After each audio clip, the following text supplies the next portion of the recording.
Okay, welcome.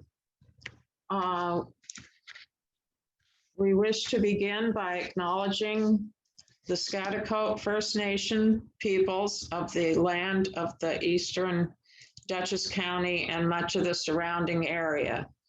And so we wish to acknowledge them that this is their land that we are giving this presentation on.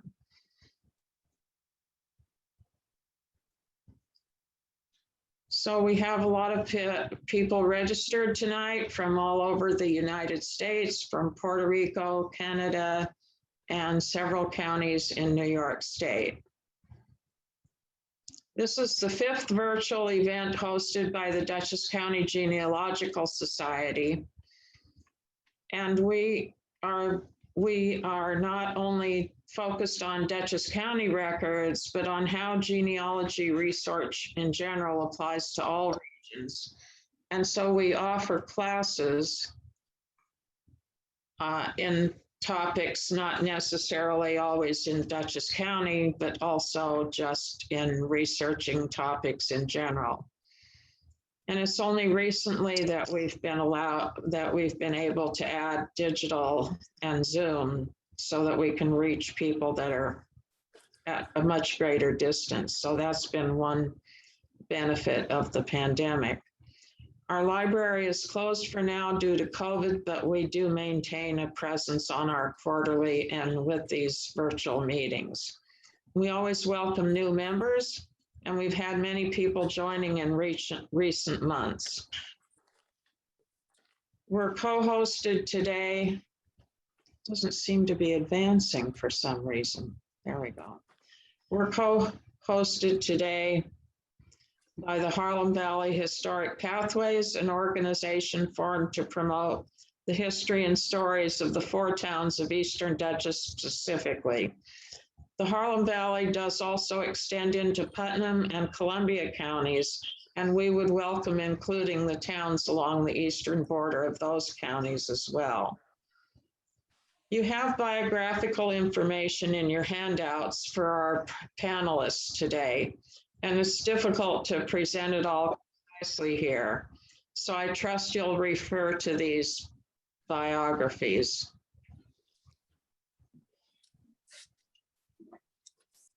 For our 2 panelists.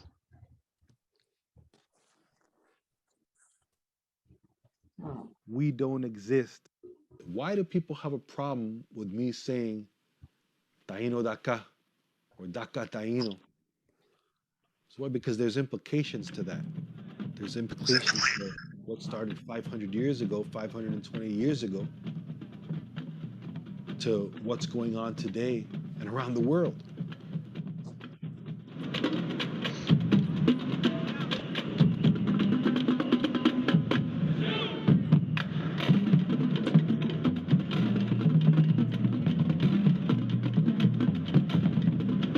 Happy Columbus Day. Thank you for being here.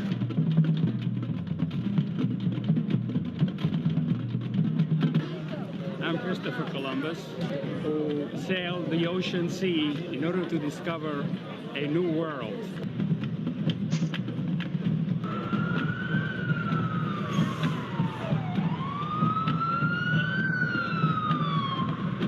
After Columbus, a new migration began from Europe to America. So therefore, it is an international acknowledgement also that it is an important event.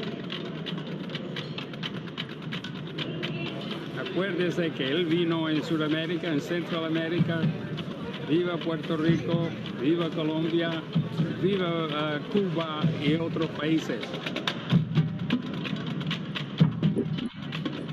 Christopher Columbus may be in bad waters lately in America, but in fact he did discover America from the European point of view.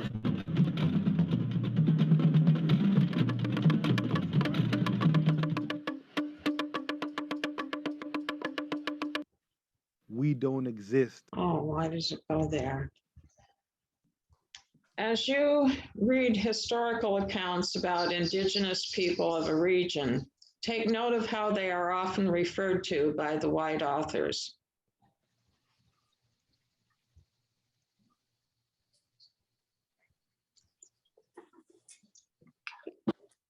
Although these references often go unnoticed in their inaccuracy, over time they can cause damage. Recall the man in the video clip saying that Columbus' discovery was important from the European point of view. And this is a valid point, but one that often leads to falsehoods, promoting the idea that settlers were the first people in an area.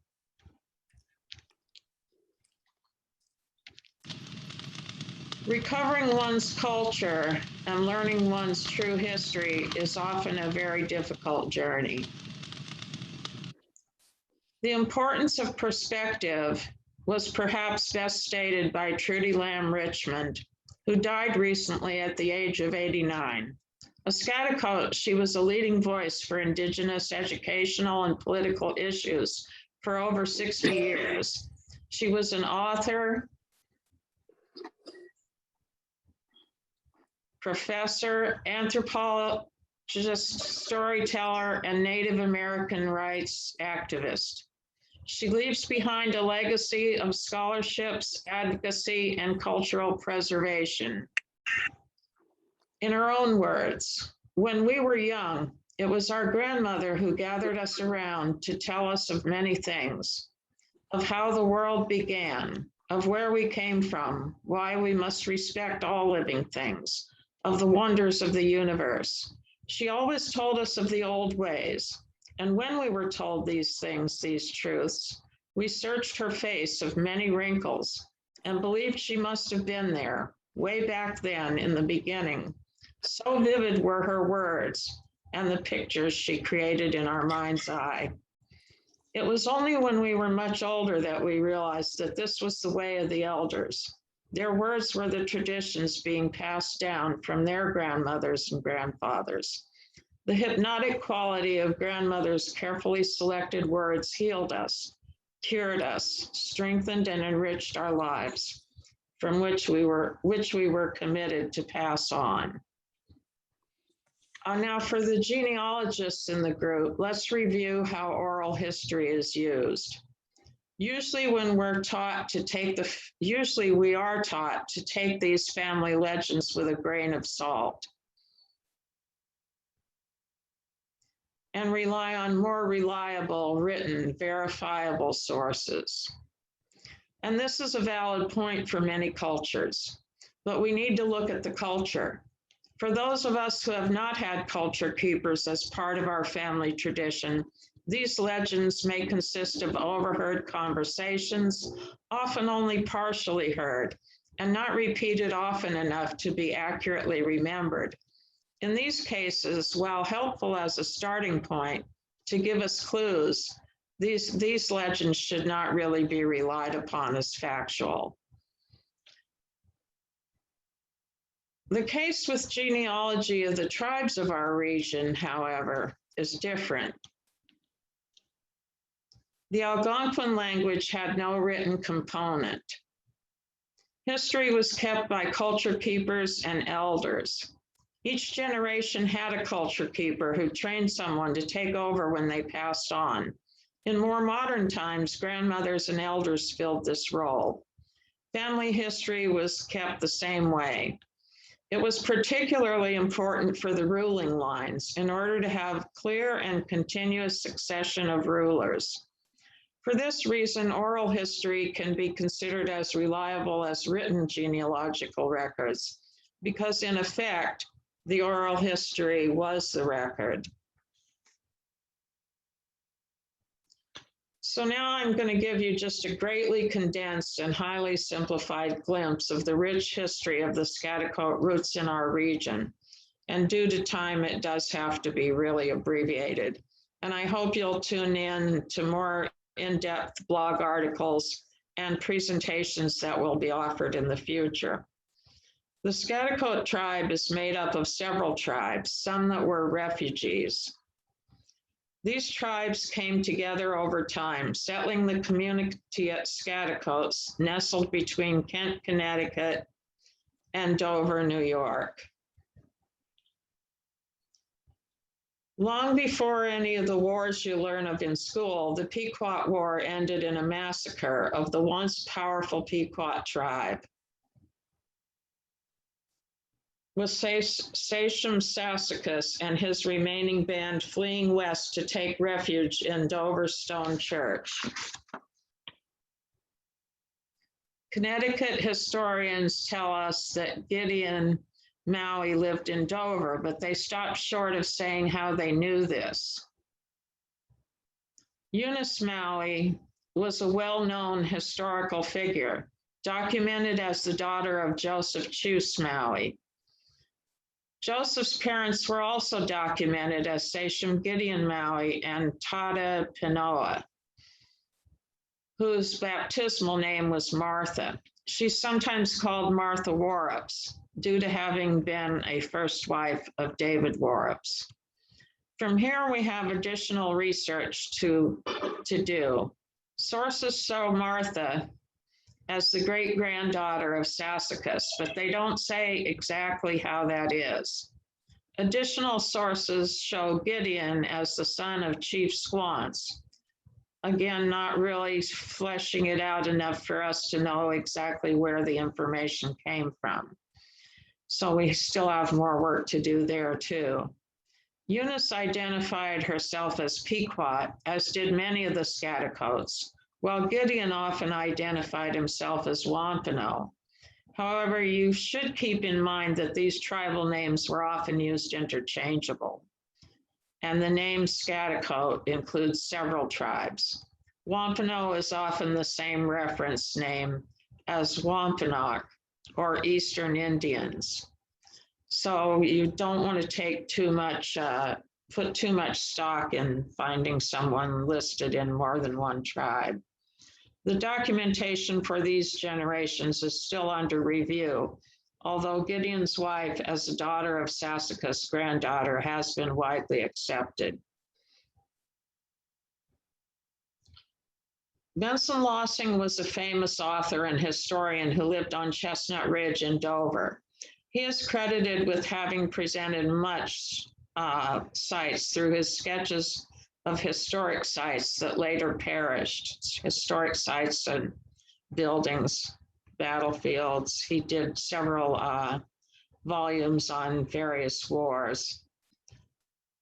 By comparing the dates of Eunice's death in March of 1860 to Lossing's marriage in 1856 to his second wife, Helen Sweet, and learning that they only moved to Dover in 1868 to a manor house that Helen had inherited from her family, we put it together that this passage about Eunice, where we read, "Many a night she," that would be Eunice, "passed in the mansion of the hospitable owners of the estate on which the author of this sketch resided, when the young people of the family would listen with wide open ears and rapt attention during the long evenings to hear marvelous stories of the past." So putting all these dates together, we realized that this passage didn't refer to Benson Lossing's children listening to Eunice's stories, but rather to his wife, Helen Sweet, as a child with her siblings. Lossing did, however, visit Eunice in her old age and discuss these memories with her directly. So the Pequot War and Sassacus' flight to Dover Stone Church happened in 1637. We know that some remnants of Sassacus tribes survived that had taken refuge in the stone church, although historians often say that after Sassacus left Dover, he and all his band were killed with no survivors. But you have to ask yourself, if no survivors, then how would the story of them having taken refuge in the stone church have been passed down? Clearly, as was the common practice, the band split when Sassacus and a small group of warriors went north to secure allies, while a few stayed behind with the women and children to ensure their survival. Meanwhile, the tribes all throughout eastern New York and New England were increasingly realizing that they were on shaky ground as European settlement increased. The Wampanoag leader, who was called by the English King Philip, formed an alliance to force the settlers out. Ultimately, King Philip was unsuccessful, and tribes of the region became refugees. New York Governor Edmund Get them at the same time, and I was copying you.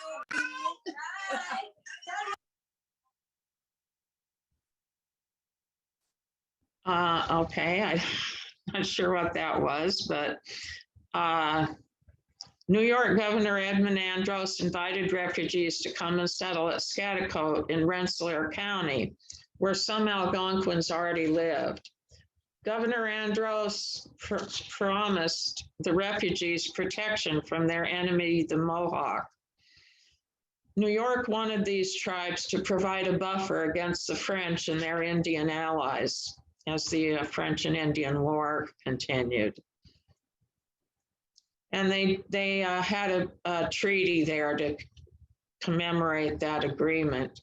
The Witenagemot Treaty is well documented. There's two Schaghticokes, one in Rensselaer County and one in Kent, Connecticut. And both places take their name from the word for a fork or a confluence of rivers. Now here's a photo of the tree that was planted for commemorate the treaty on the grounds of what later became the Knickerbocker Estate in the town of Schaghticoke in Rensselaer County. There have been many memorials, celebrations of that event and the treaty over the years at the site of the Witenagemot tree. At the time this article was written in 1973, the tree was nearly 300 years old and had recently fallen. This was a particularly festive remembrance, and a reprint of this article is included in your handouts. But more recently and continuously, there have been the tribe, the Schaghticoke tribe and others gathering from time to time in May at the Knickerbocker Mansion. And these photographs are from a gathering in 2016. And they still have preserved the remains of the tree that fell. The Mohican homeland stretched over a wide area and included villages often identified with the Schaghticoke. We see from the Moravian documents that Schaghticoke often identified themselves alternately as Wampanoag, Pequot, or Mohican.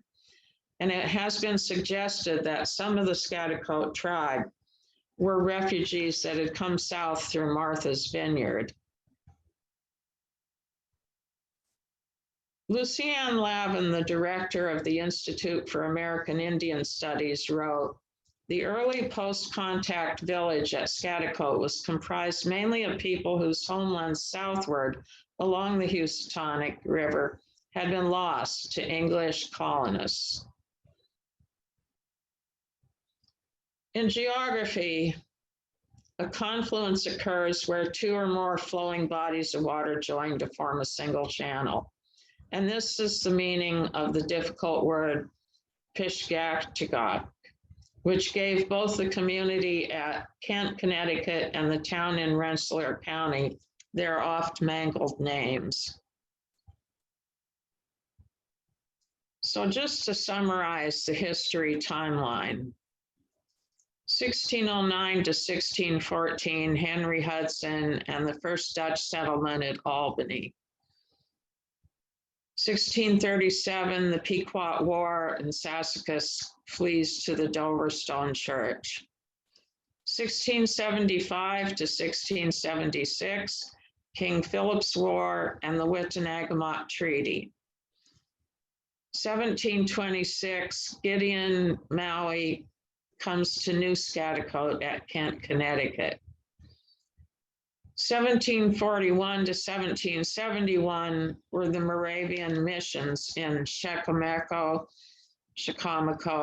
however you wish to pronounce it, in Pine Plains, Wakadnach, which is Indian Pond in Sharon and Millerton, and Schaghticoke. 1840 to 1860, Eunice Maui's friendship with the Sweet and Lossing families. So now moving on to genealogy. Here you see part of Sachem Hawkstorm's ancestry from Ralph Leroy Birch, his grandfather, up to James Henry Harris, also known as Chief Pan Harris, Chief Jim Pan Harris, the BIA recognized head of the Harris line at Schaghticoke, and then to Jim Pan Harris's mother, Abigail Maui. From Abigail to Gideon, the genealogy has been documented with a mixture of genealogical, historical, and oral sources. All sources agree that this line is correct, but some sources give Abigail as Eunice's granddaughter and some as her daughter. But of course, either way, she's a direct descendant. Our primary research makes use of the Moravian documents. Here we see a membership list from 1751 Schaghticoke. Note that it lists the nation, which is the tribe, baptismal information, the date, where baptized and by whom, and any additional relevant notes. Also, after the individual's name, relationship to others is noted. So here we see that Gideon was captain of Schaghticoke and also Martha's husband. Here's another list in German from 1747. Here we see the English or baptismal name Martha, followed by her native name Tadapanoa, and her relationship as Gideon's wife.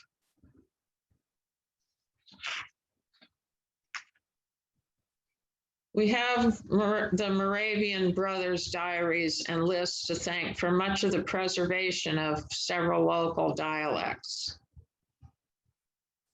The Mohican language and Algonquin dialect was spoken in the Hudson River Valley and adjacent regions by about 12,000 people prior to the arrival of European settlers in the 17th century.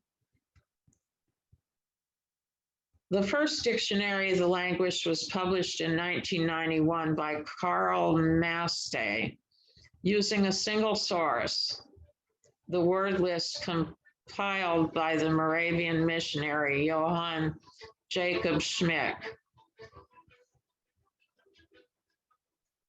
Sorry, my alarm is going off. As a complement to that work, a newer dictionary has been compiled by Leon Miles, which includes those words and also many different sources with an emphasis on the writings of the Indians themselves. And we also have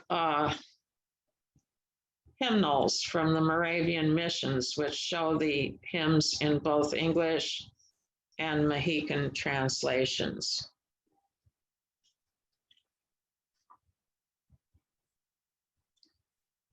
Okay, so now I'd like to present our panelists. Let's see. First, we have Robert Hawkstorm Yawanawa Birch. Did I pronounce that right? Okay. He's the chief of the Schaghticoke First Nation tribe that's based out of Dutchess and Columbia counties in New York.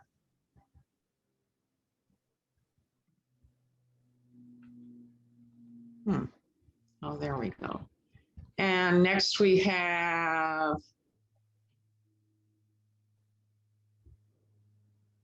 Roberto Moquero Barrero, Chief of the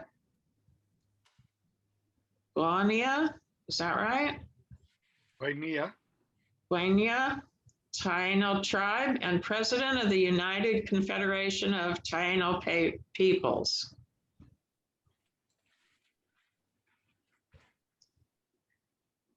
Audience, remember, if you have questions for anyone, including the panelists, well, the panelists, of course, would be the questions. I'm monitoring those, so you can go ahead and put them in the chat. And we'll try to get to as many as we want, as we can. First of all, can you both identify yourselves, introduce yourselves, and tell us a little bit more about your family and your lineage? Sachem Hawkstorm, do you want to go first? Wigawa Washonan Kasik the Schaghticoke First Nations peoples. I first want to say I'm grateful to all of you for being here tonight. I am the direct descendant of Gideon Maui. My father, my grandfather, my grandmothers are Schaghticoke, and it's I'm looking forward to being able to clear up some information that has been put out there throughout the years that lead people to believe that we are no longer here. Okay, thank you.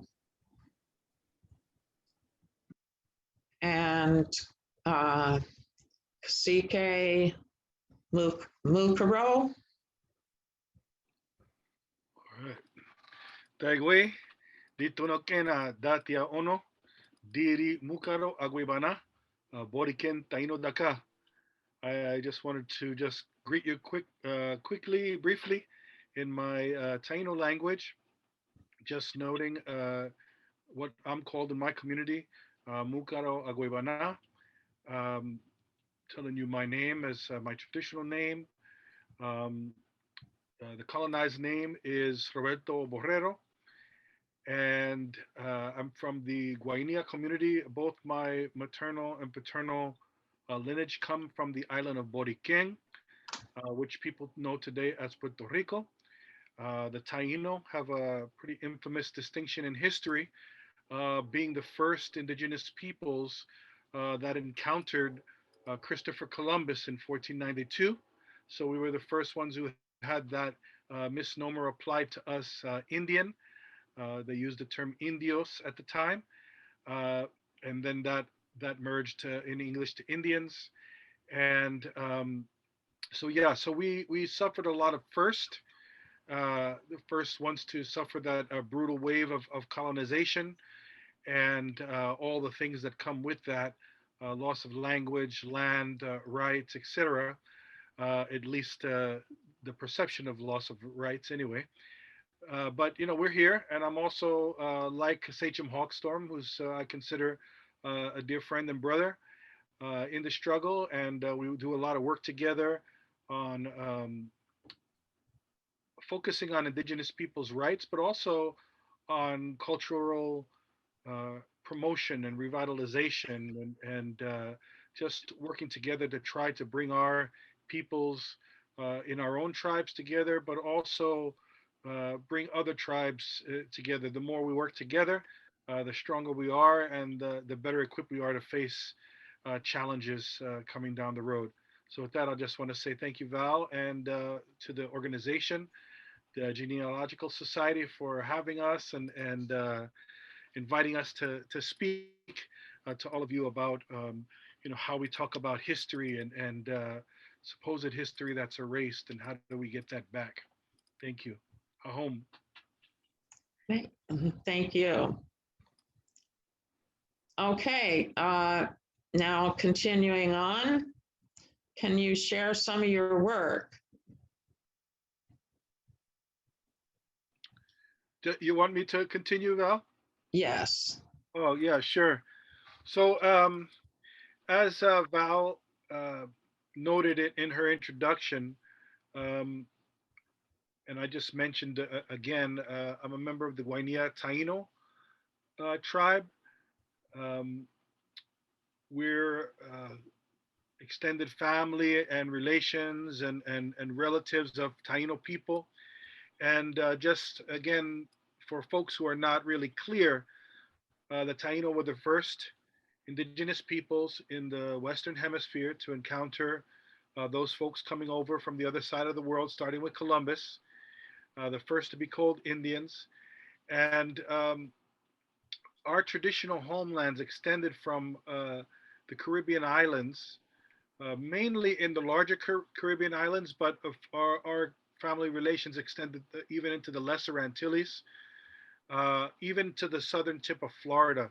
So we had a vast territory that our folks would continue to engage and interact with over many generations, and that interaction we can approve because we could see remnants of the language even over 500 years later. We can see remnants of the language present all throughout the Caribbean.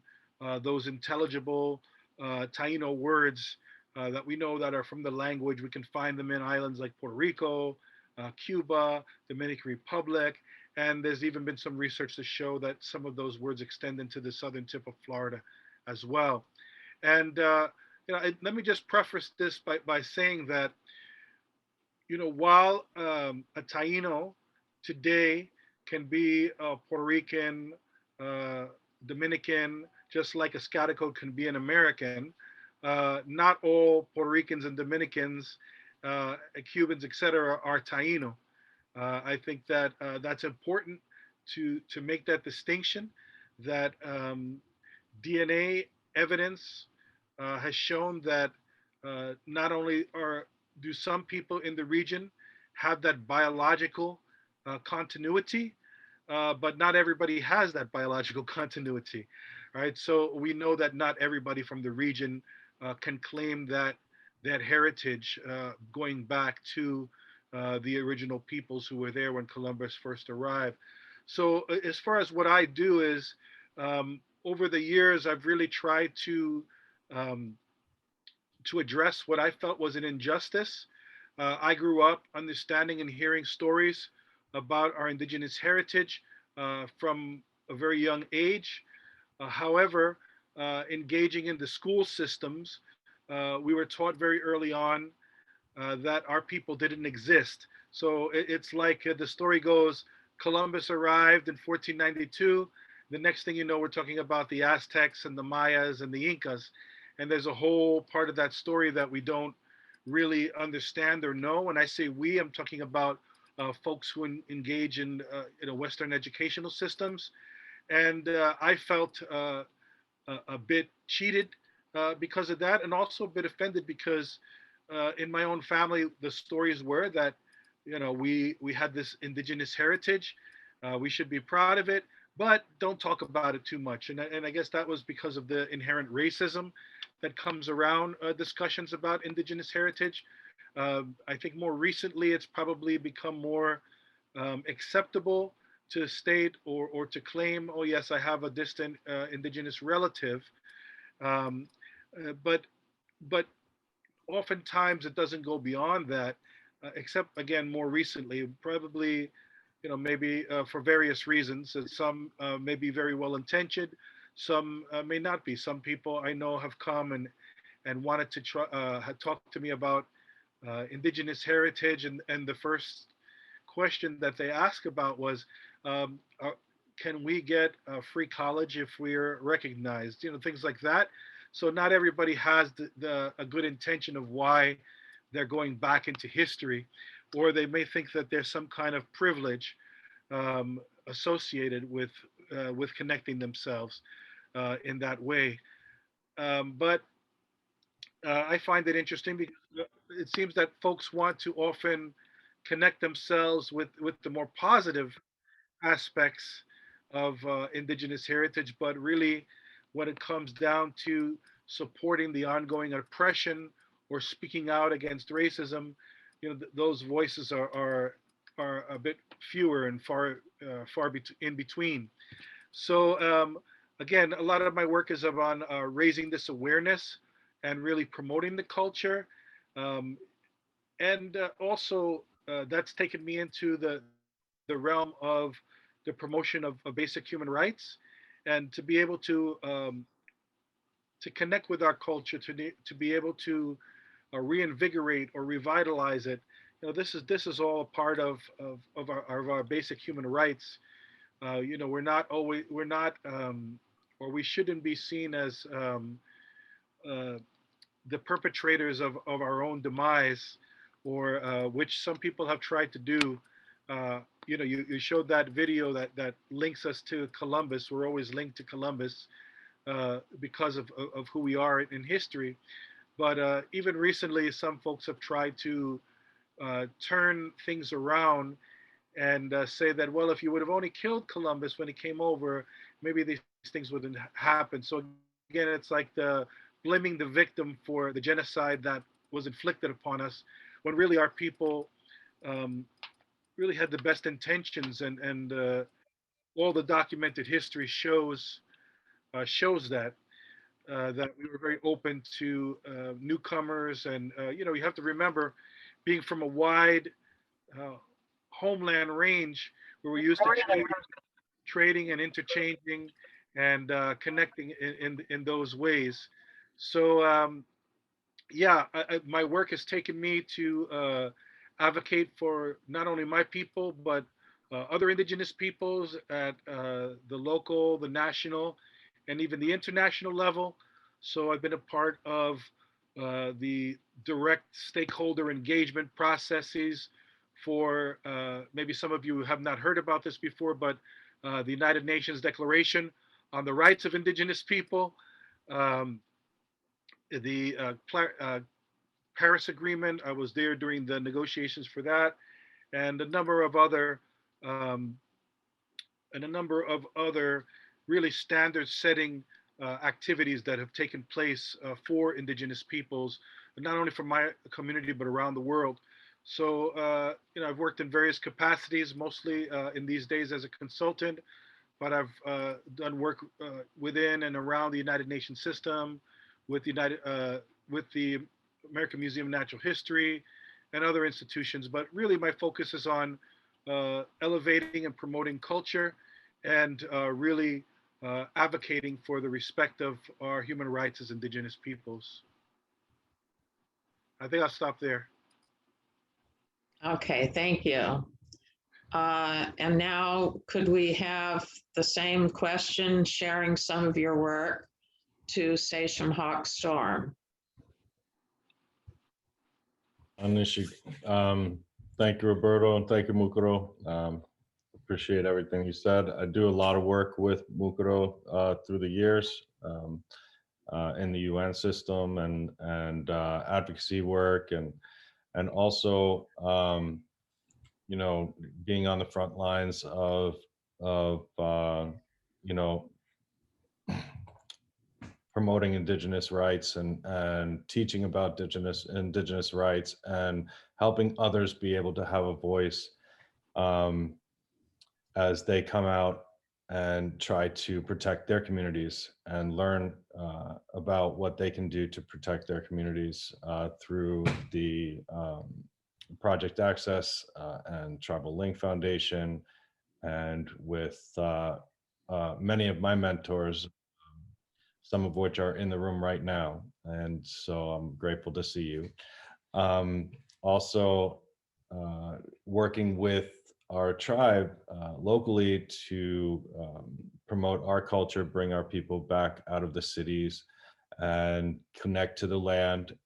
And we're working on a big agro-food forestry project, which is bringing the foods and the medicines and the repairing the damage that have been done through the years of colonization in our territories here in New York, and also working with local communities who are doing similar work to try to repair the damage, bring clean foods to our peoples, teach about why it's important to eat from your environments, drink from your water, and keep it clean. And yeah, so that's a big part of the work that I have been involved with. And then interacting with other indigenous communities over the world and see what they're doing in their communities to advance their culture and be as self-determinant as they possibly can. And so self-determination is a huge thing for us, especially with the way that we are kind of boxed into this thing called federal recognition in this country. I know that Mukuro didn't mention it, but there are no Taino or Arawak communities that are federally recognized. They're as he was saying before, everything's written as if they are no longer in existence. We have a similar issue on the East Coast where many of our tribes are not federally recognized. And I just want to point out that we all have to apply to the same with the same rules, right? Even though the East Coast, after the Taino and Columbus, we were the next wave of the genocide that happened. And for 200 years, our tribes on the East Coast fought to survive before the rest of the country even knew we were being invaded.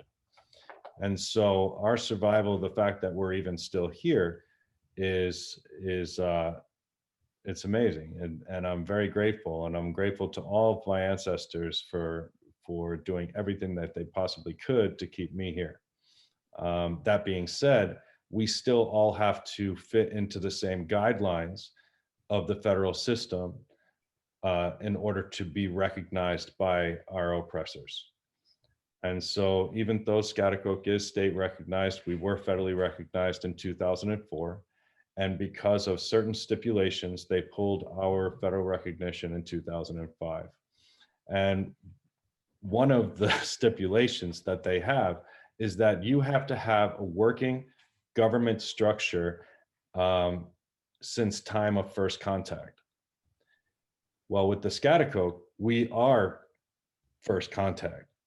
We are the first ones that were contacted, and we are the ones, when you talk about the Indian Wars and the French and Indian Wars and the Pequot War, as you heard about my grandfather, Sassacus, who was the leader of the Pequots, and how the model is that they were all wiped out, as was stated by Valerie earlier, though I am still here. We were the ones on the mainland that this genocide happened to. You know, there were parts of and pieces of the genocide that continued, but nothing near what happened to our people on the East Coast and the people of the islands. And so when we talk about the genocide of the indigenous peoples of the Americas, we're talking about that time period between the 1400s and 1776, when they finally got their stuff together and wrote their Declaration of Independence. And so the problem that we have is that they expect our tribes on the East Coast, who have been decimated, who have been removed from our homes, whose families, whose leaders' heads were put on pikes for over 20 years in these towns like Plymouth and Taunton and Hartford and Albany, for over 20 years, to be then able to still show you that we have a continuous governance, we have a continuous community through all of that. Even though we have a reservation, they don't consider that that's a continuous community. And even though our houses were burned down and our graveyard was flooded out by a dam, they don't consider us to have any standing. So that's another thing that we have to contend with on the East Coast here, to prove constantly that we still exist. And we are the only race in the world that has to prove that we exist. So this is something that I'm very passionate about teaching about and repairing the damaged history.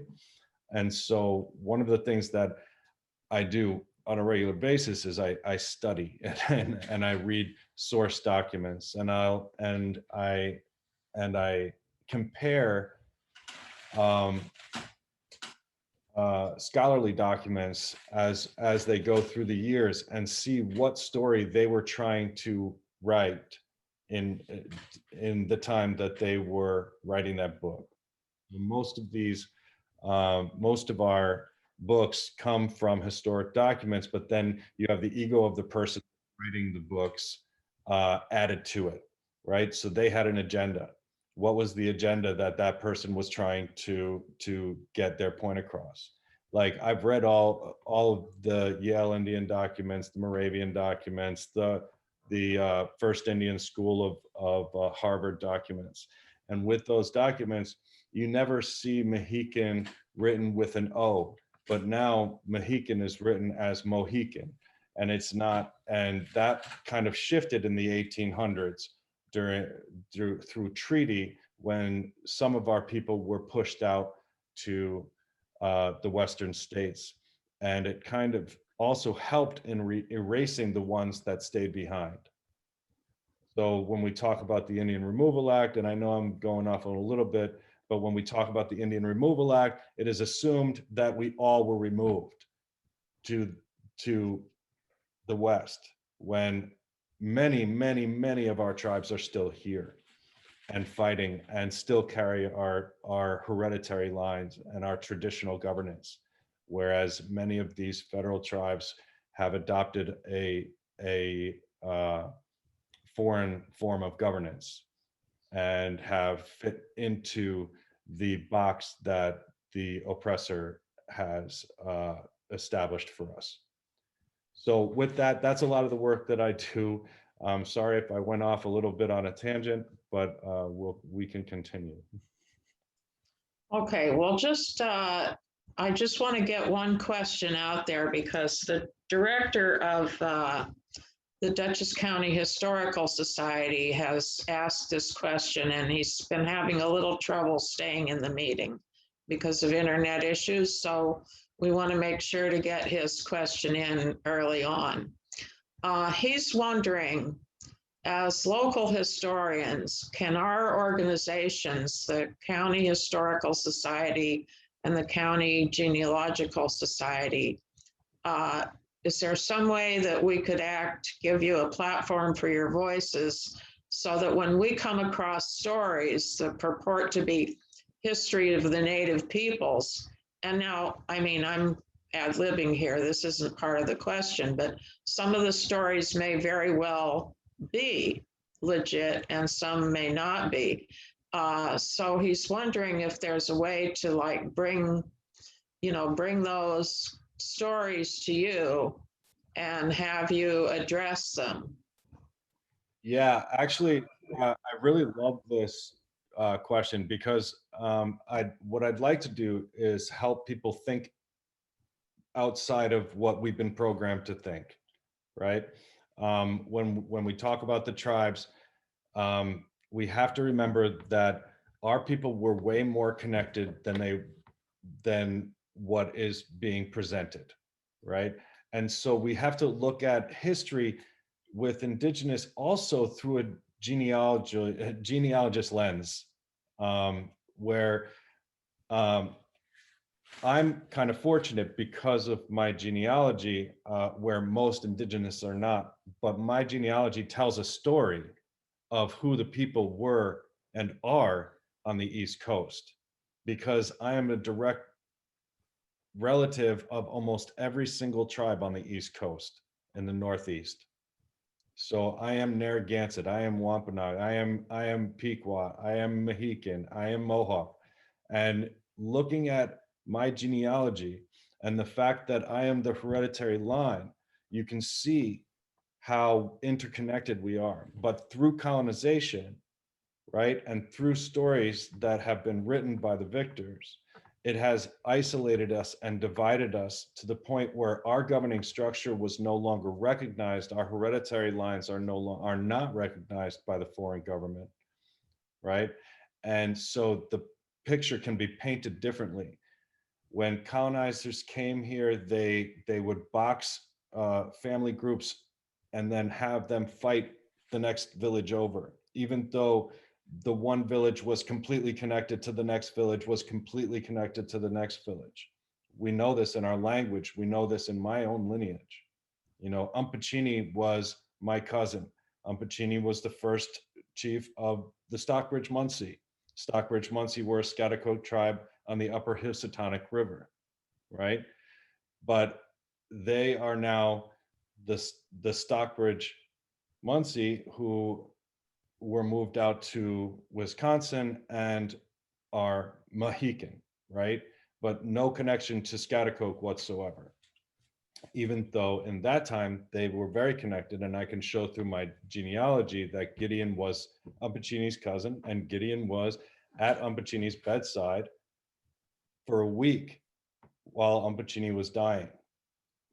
And so these are the stories that have to be connected, right? If we keep working in isolation and not acknowledging that all of our people are the same people, right? And that colonization has forced a division on us, and that federal recognition further forces that division, because we're all fighting for scraps, and we will fight each other for these scraps, which has been proven, and it's divide and conquer as it's been going for thousands of years. Okay, nothing's changed as far as that goes. They just made it prettier. So like having access to groups that are non-biased, that want to learn the truth and can pick apart these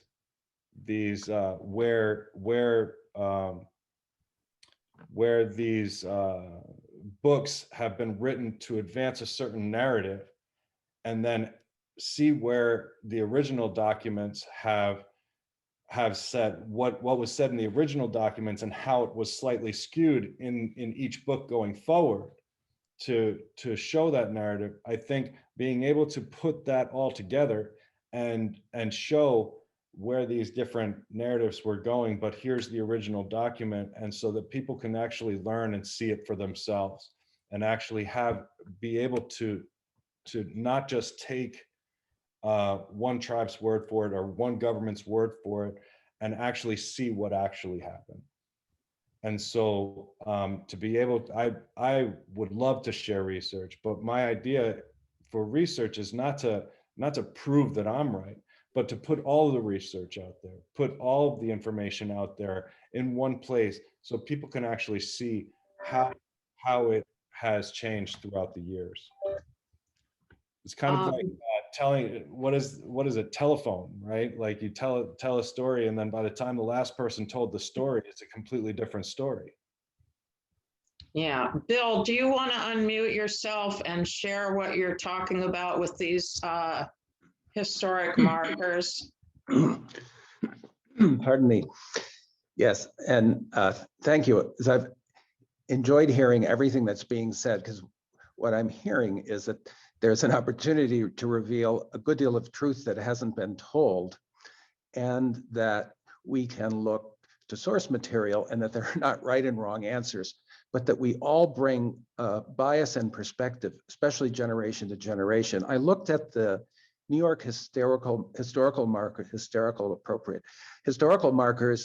and they're often the stories of the last Indian, right? So in Pine Plains, the last Indians were here. The last Indian was buried on Turkey Hill Road in Milan. And so it's all about being gone. None of these historical markers required any evidence except for stories. And I guess we are in putting together our next yearbook, looking for a platform for voices to bring forward, as you suggest, historical fact and sources so that people can begin to see for themselves what the truth is. So I hope this is a beginning of perhaps a relationship that can be ongoing to kind of expose more of the truth in our history. Okay, thank you. So the next question is, how did you first learn about your history? And for this, we'll start with Station Hawkstorm.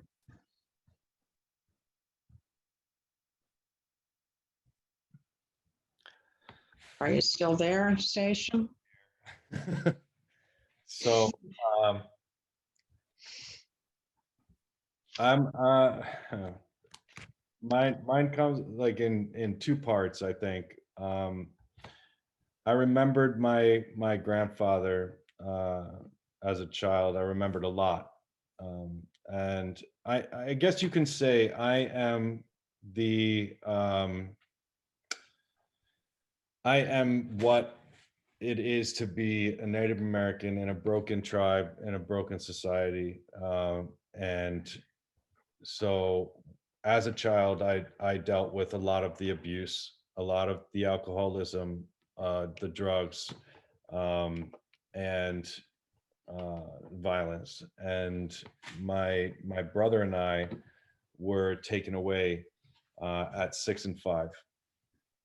But I remember being named by my grandfather in a bar. I didn't know I can put all the stories together now when I was young. And then I remember a lot of the violence, and then I remember going to a foster family for a couple of years, and then getting adopted into a white Roman Catholic family with my brother. In which me and my brother ended up being separated. I got sent to residential schools, which I find kind of ironic. And then my brother went to Catholic school. Later on down in life, I had suffered a pretty bad injury at work, and my son's mother at the time suggested that I try to find my mother. And so in doing that, I located my father, who I spent my life wanting to hurt this man. And, but in finding him, I found myself wanting to help him. And so I actually moved him into my house and learned a lot about the trauma that he went through and what he's still doing to himself, and learned that there's nothing that I could have done to him that he hasn't already done to himself. I also found that this was an intergenerational issue, and this was not just my family. This was a big problem in all of our people. As at that time, I was just looking at Schaghticoke. And so I went to the res. I tried to work with Alan. I tried to work with other Schaghticoke, and realizing that this was something that was so deep in us, and this problem was so widespread in us, and then so many of us were so fed up with it that they didn't even want anything to do with who we are anymore, and have separated themselves from even being involved with our tribe. And so then I realized that this made a lot of sense with what was happening with me in my life, and learned that I need to heal this in myself so that I can work towards healing this with our people, and hopefully it doesn't get passed down to my children. And so I made it my mission to talk to our families, to work towards bringing our families back together, work towards reminding us who we are, learning about my history, learning about who my grandparents were, what they suffered, what they sacrificed to get me here. And you know, also wanting to have something better. And I think one of my driving focuses was my son, who is schizophrenic, and realizing that we no longer had a community to help each other, um, to deal with um, these issues together. And so many of us are suffering from so many disabilities and debilitating problems.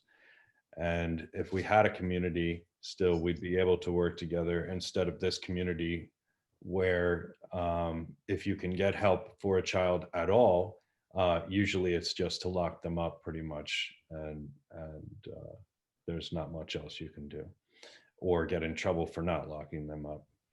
Um, so those were my driving factors or reasons for getting into the work that I do. And um, you know, it did take me a little while to go through a lot of stuff on the streets before I ended back up with my community. But I've always known who I was. Very good. Excellent. Thank you so much. Okay, so same question to Cacique Mukaro. Share some of how you first began to learn about your history. And I know also that some people had mentioned when they registered that they were very interested with how you revived the language too. Yeah. Well, yeah, great. A couple of things, just listening to what was said and some of the questions. I just want to say that it's wonderful to hear that the society would like to work together. I think that that's an important part. I don't think that we heard that much when I was younger and starting out in this, that we were really at odds with the academic community. Oftentimes, they did not support overall our claims to our heritage, and what we were doing, to say that it was okay to say that you were Taino. And so we actually had some academics who made it a kind of career choice campaign to try to belittle us, and make it look like that, we have some kind of mental deficiency because we wanted to engage with our ancestral heritage. That should be something that's in the past, and it's not really looking at the future. So it's the same type of story that I think that was brought up when you're talking about the last Indian.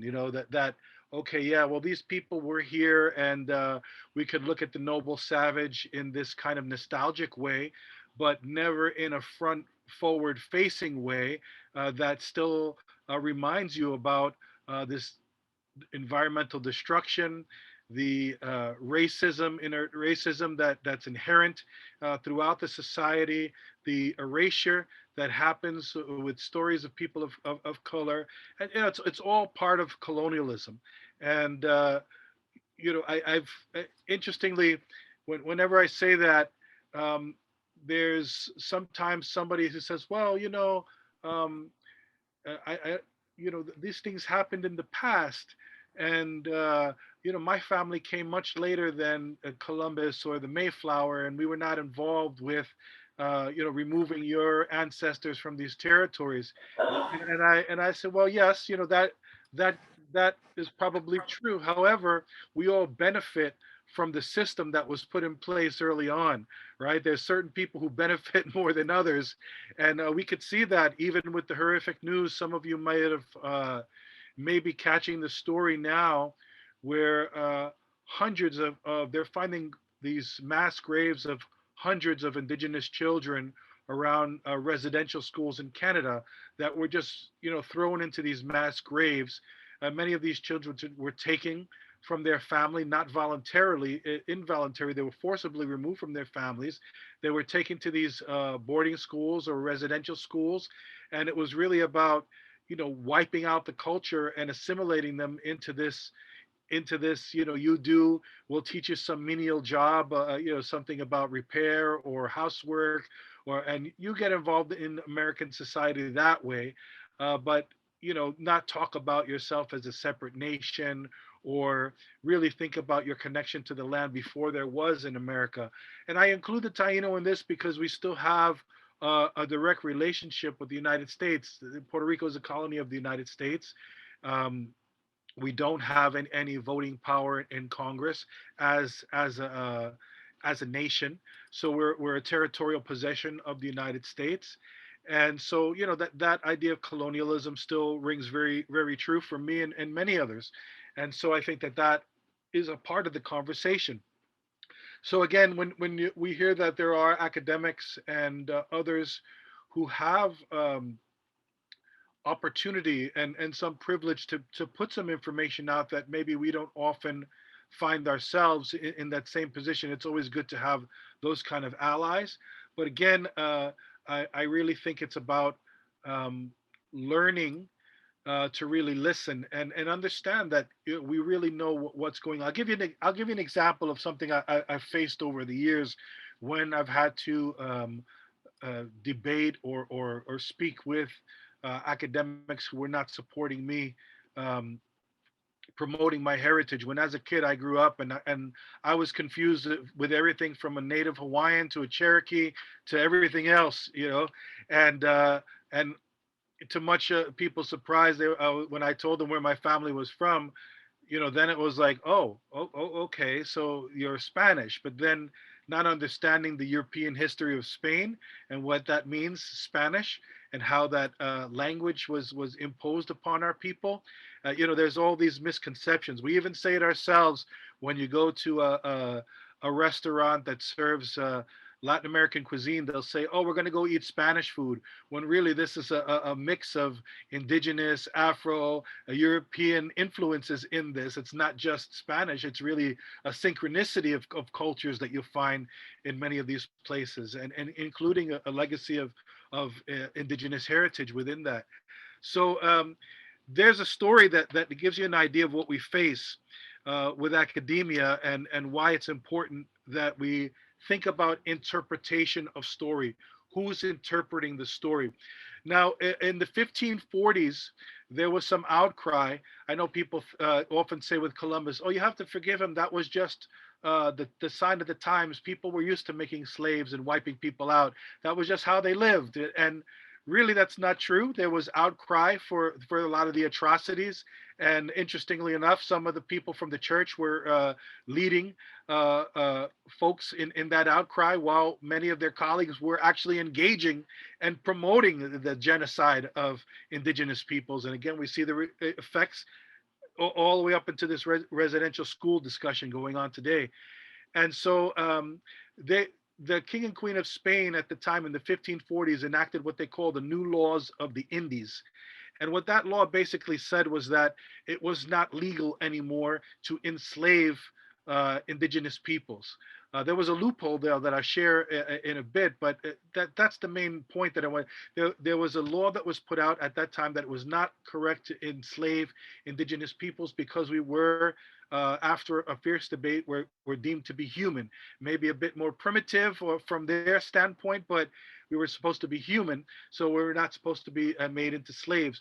So there was supposed to be an announcement that was going to be read in one of the main towns in Puerto Rico at that time, in what we know as the San Juan area, and today, and they were going to read this proclamation that said, now all these native peoples are free. And this is, again, documented historical evidence that I'm talking about. You can look this up and find this story. So what the idea was, when the bishop was going to read this announcement, they wanted to gather as many native peoples or many indios that they could find to be present during the reading of the proclamation. So whoever was around the town, whether they were painting the house, maybe they were serving tea, or who knows what they were doing at that time, they wanted to round them up into the town square so that they could read the proclamation to tell them that they were now free. So they gathered about 60 people in the town square and they read that proclamation. So what happened after that story was used by Puerto Rican scholars to then say, yes, it's unfortunate that by the time the natives got freed from their bondage in the 1540s, there was only 60 Indians left in Puerto Rico to hear the news. But that's not what the history says. It says that they only gathered 60 people from that little area where they were going to make the announcement, and they used that to say that across the whole island and islands that there were no more Indians left. So this idea of the last Indian, again raises its head. This vision that we're going to get wiped out by the coming of progress and civilization, according to the view of those who were imparting it and opposing it, oppressing us with it upon us. So that's the kind of thing where I say, why is it that I could read that passage? And at that time, I didn't have any college education really, because I was so against the system for what I saw was all this inherent bias. But why was I able to read that and really understand that wait, they're only talking about 60 Indians, where that's who they were able to gather up from that particular moment, not that there was 60 Indians left in the whole island.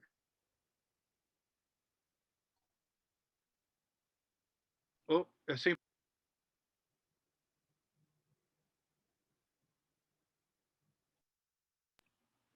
Yeah, I'm unmuting myself, and I don't know where you lost me, but just go back to, so when I read that, what I was saying was that why is it that myself, who didn't have a college education at that time, was able to interpret it plainly for what the passage said, was that there was only 60 Indians in that town area where they read this proclamation, not that there were only 60 Indians left in the whole island, but yet PhD scholarly people who were heads of universities were again year after year repeating this illegitimate story as truth. And this is what kids on the island were taught. And then that was taught to others as like, yeah, too bad, the Tainos got wiped out. And there's another line that says, oh, yes, unfortunately, all the Tainos got wiped out in 50 years. But yet, after 50 years, we find that the first treaty between indigenous peoples and the Europeans was signed between Cacique Enriquillo, or Chief Enriquillo, and the Spanish crown well after 50 years of colonization. But yet, these motifs, these themes keep occurring. And because one scholar who might be seen as, a sacred cow, I don't know what a better term would be, or eminent, said this, it's continuously repeated and then forced upon us, no matter who you are reading this so-called history. So I think that the idea of interpretation of historical documentation is important. Who's doing this interpretation? And we see this over and over. And this could be anything from language, when we're talking about revitalization of language. For example, and I'll end here. When you're looking at language, we understand when we look at what we call the Taino language, and the Taino language was several languages and dialects over a vast region. However, there was an element of that language that was what was known as a common language, or a lingua franca, that could be used in between communities. And that's what I focus on, to work on a lingua franca based on the historical sources, what we have left, what's still spoken about in our communities. However, when we're looking at historical documents, we have to remember about who's writing these interpretations. Remember, there was several dialects of Spanish that came in at that time in the early colonization period, so it wasn't totally uniform. And there was also French interpretation, there was also Dutch interpretation, German interpretation of things, and even English interpretation. So when we, I'll give you an example with the letter I, where we spell Taino Taino. So that I in the middle. Sometimes you'll see that written as Tayno, but it's really talking about the same sound. And that sound would be like E So that I would really sound like E, as in B or C in English. And so sometimes some people would pronounce words, and we see this with the word kasabi. Originally, our cassava bread, we would call it kasabi, but then some people would write it with the E, and then it became kasabe. So now many people in the islands continue to call it kasabe when originally it was recorded as kasabi, right? So it's these different interpretations that also raise a challenge. So it's important that, at least for Taino, when we're talking about the language, we have to remember who we're related to, and we also have to look at the influence of the interpreters of the historical documents, which could change the way language. For example, you might have a O and a U written down for a word in French, and really the sound is really the U sound, right?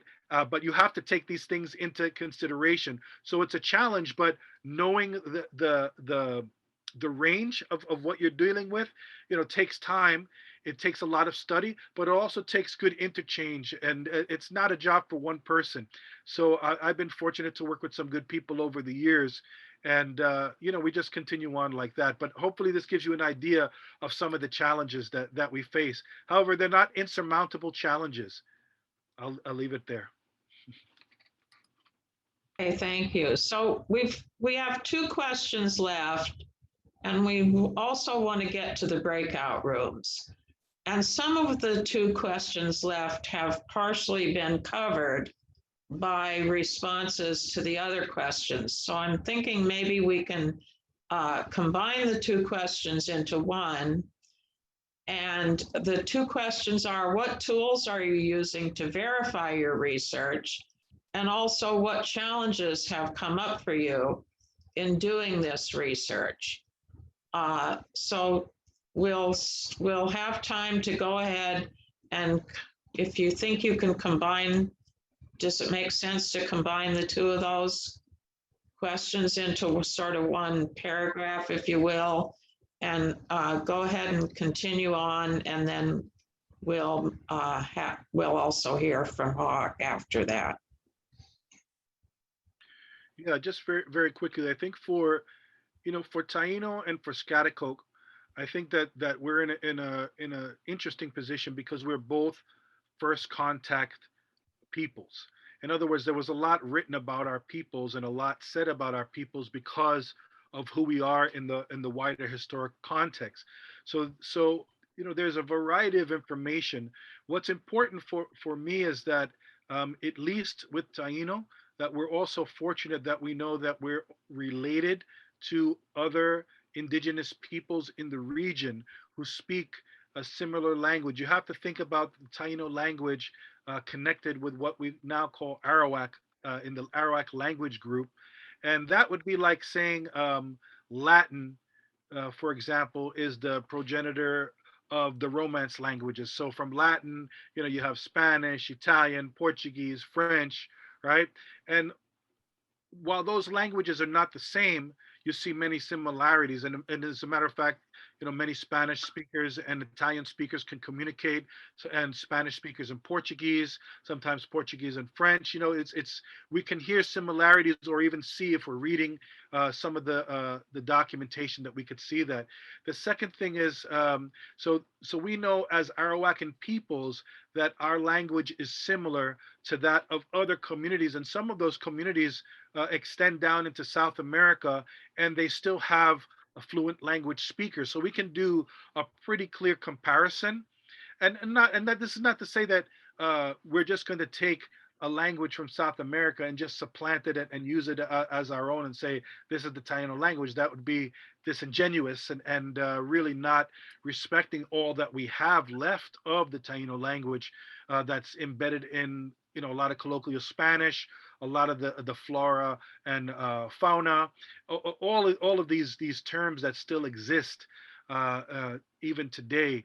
So much. So we have a good amount of information, but it's a lot of cross-referencing.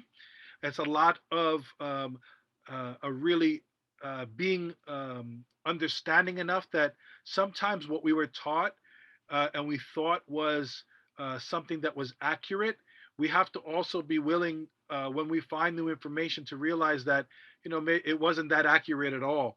And some of it, as you said, might not, very in the very beginning, where some of the oral traditions, yes, they have a lot of gems, and intangible heritage has been elevated over the years, even so much that UNESCO has a convention on intangible cultural heritage, safeguarding that, because it is important. Many of our cultures were oral tradition, right? We passed on, we didn't have tape recorders and things like that. So, these were oral histories that were passed on over the years. And unlike the telephone, a lot of this was really stayed pretty consistent over years. And you could even see it the way the languages are, that's it's very little change in some of the language content over the years in some of these languages um, that we researched. But I think that cross-referencing, that being willing to understand that some of the things you might have been told early on are subject to question and even change. You have to be willing to do that. But challenges, I mentioned all those from the academic, and how we felt in school, when we were told that we were not in existence, and when we had to be pitted against our own families. You go to school and they tell you, respect the teacher, they're authority figures, do your best. And then you're also told to respect your family members, grandmothers, etc. And they're telling you one thing, you go to school, the teacher's telling you another thing, and that sets up this kind of conflict in your mind as a young person. Well, which authority figure do I really listen to? Is it the teacher that has gone and has this Western education, or is it my grandmother who didn't go through the education system, yet she can heal and use herbs and plants and has all these stories and really seem very smart to me? So I'm just giving you kind of like what the conflict that emerges in the mind. And again, this is part of the colonization process. Thank you. Station? Yeah, I completely agree, and this is a lot.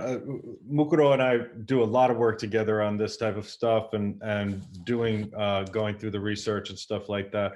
A lot of our language comes from, well, we also have to think about who wrote the journals. So the Germans for us wrote the journals, while the French, he was dealing with a lot of French and Spanish, and we had a lot of German and then English interpretation of German. But then you have to know German and think like a German to understand why they would write the language the way that they were writing it. And so basically it's having to learn 2 or 3 different languages in order, and the language of interpretation, in order to connect with our own language, because it was interpreted multiple times before we were able to grab it. And so one of the things that has come up on the East Coast is that we have everybody says, oh, this is all Lenape or something like that, but Lenape is a language group, whereas like we could also say to all those same tribes that they're all speaking Algonquin, right? Or the Wabanaki could say this is a dialect of Wabanaki, right? Because we are all the same people. We have different dialects. Imagine going to New York, then going to Boston, and then going to to the South, deep South, and hearing the same language and barely understanding it from in these different places because of the way that they interpret the language. That's their spin on the language. So we have like the Algonquin L dialect, we have the Algonquin R dialect. They're all from a similar language base, which at this point is established as a Lenape based language, and before it was established as an Algonquin based language. But they're all a similar language. And then going off of, like we were talking about later, which tribes were the dominant tribes after colonization, which tribes made the deals with the colonizers, which tribes became the 5 civilized tribes that moved out west when the colonizers wanted us out of here. Those are the ones they're going to listen to. So those are the what motivates the writings moving forward. Those are the tribes that are civilized through the colonized context. So they're the ones that are going to have the most voice in how we move forward. And they're the ones that have the deals going on with the foreign government establishment. So these are things that we have to really pick apart and understand why did the narrative move this way? Why was the language now Lenape? Why are there no Mohicans left over here?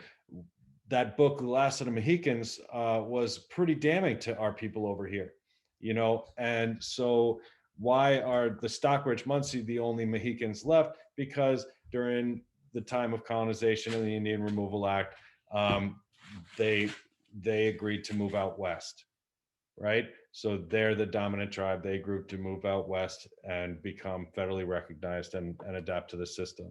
I'm not saying anything bad about our other tribes. This is just facts of what happened in history and how history gets written in these ways, and how when we're doing our research, we have to acknowledge all of these things and also acknowledge where it's coming from. So indigenous people have to become their scholars, their educators, their scientists, we have to be at all of these things in one in order to protect ourselves and to